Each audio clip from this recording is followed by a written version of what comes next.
Gibson was born in Peekskill, New York, of Irish descent, the sixth of 11 children, and the second son of Hutton Gibson, a writer, and Irish-born, and Patricia, née Riley, died 1990.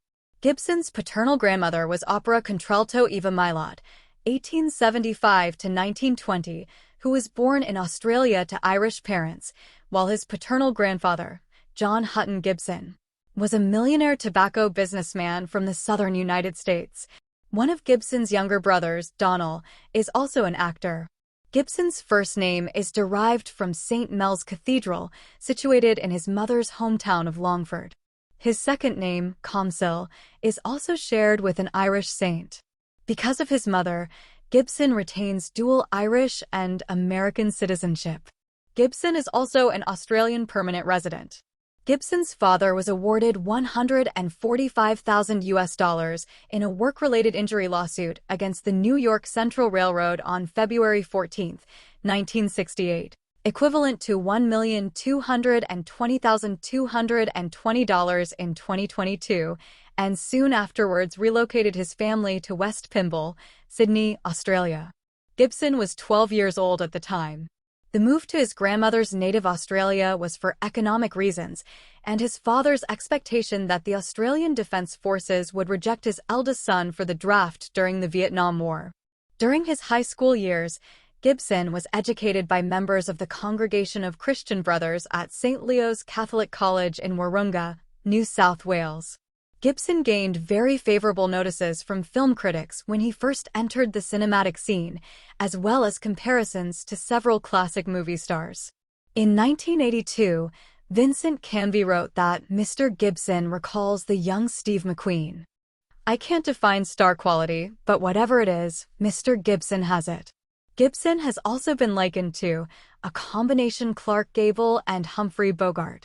Gibson's roles in the Mad Max series of films, Peter Weir's Gallipoli, 1981, and the Lethal Weapon series of films earned him the label of action hero.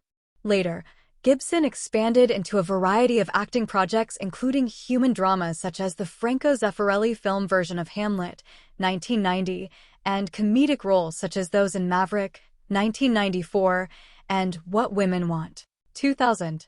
He expanded beyond acting into directing and producing, with The Man Without a Face, 1993, Braveheart, 1995, The Passion of the Christ, 2004, and Apocalypto, 2006. Jess Cagle of Time compared Gibson with Cary Grant, Sean Connery, and Robert Redford. Connery once suggested Gibson should play the next James Bond to Connery's M.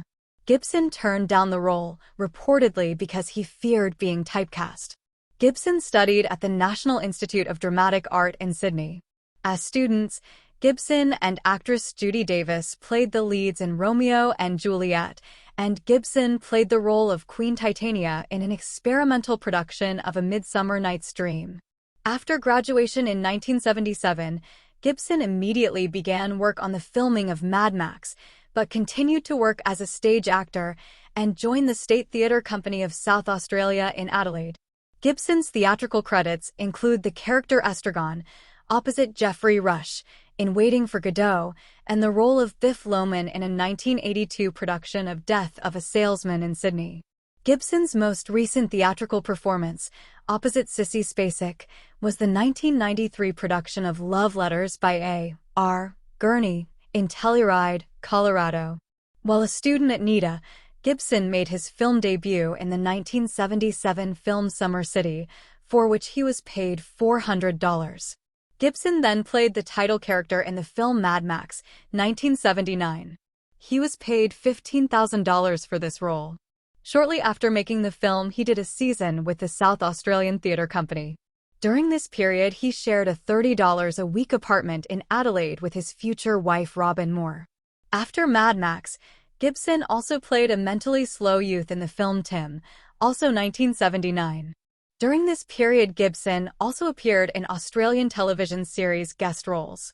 He appeared in serial The Sullivans as Naval Lieutenant Ray Henderson, in Police Procedural Cop Shop, and in the pilot episode of Prison Serial Punishment, which was produced in 1980, screened 1981. Gibson joined the cast of the World War II action film Attack Force Z, which was not released until 1982 when Gibson had become a bigger star. Director Peter Weir cast Gibson as one of the leads in the World War I drama Gallipoli, 1981, which earned Gibson another Best Actor award from the Australian Film Institute. Gallipoli also helped to earn Gibson the reputation of a serious, versatile actor and gained him the Hollywood agent Ed Limato. The sequel Mad Max 2, 1982, was his first hit in America, where it was released as The Road Warrior. Gibson again received positive notices for his role in Peter Weir's romantic thriller The Year of Living Dangerously, 1982. Following a one-year hiatus from film acting after the birth of his twin sons, Gibson took on the role of Fletcher Christian in The Bounty, 1984. Gibson earned his first $1 million salary for playing Max Rockatansky for the third time in Mad Max Beyond Thunderdome, 1985. Gibson's first American film was Mark Rydell's drama The River, 1984, in which he and Sissy Spacek played struggling Tennessee farmers. Gibson then starred in the gothic romance Mrs. Soffel, also 1984, for Australian director Gillian Armstrong. He and Matthew Modine played condemned convict brothers opposite Diane Keaton as the warden's wife who visits them to read the Bible.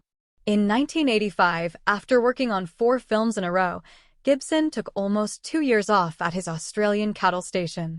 He returned to play the role of Martin Riggs in Lethal Weapon, 1987, a film which helped to cement his status as a Hollywood leading man. Gibson's next film was Robert Towne's Tequila Sunrise, 1988, followed by Lethal Weapon 2, 1989.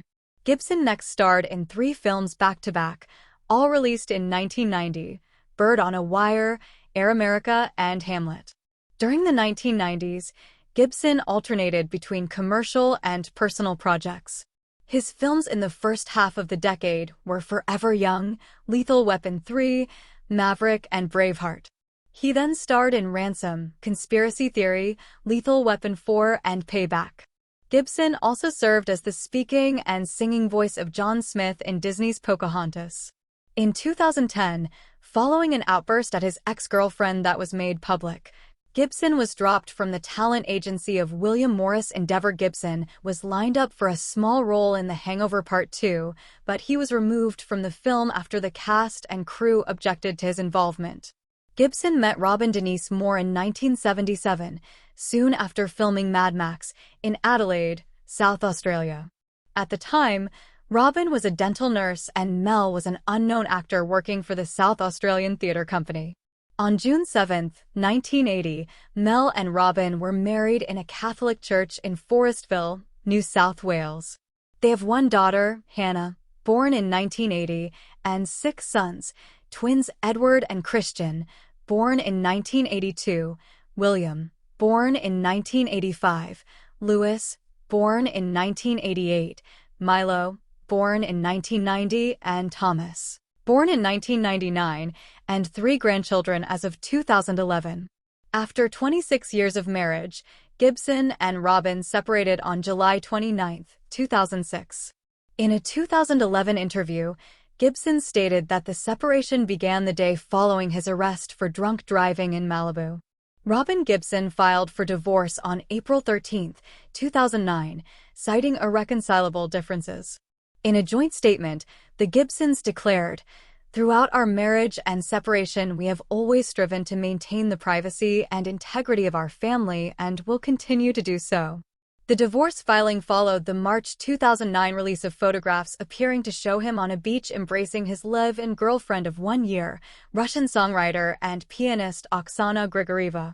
The Gibsons' divorce was finalized on December 23, 2011, and the settlement with his ex-wife was said to be the highest in Hollywood history at over $400 million. The couple reportedly did not have a prenuptial agreement.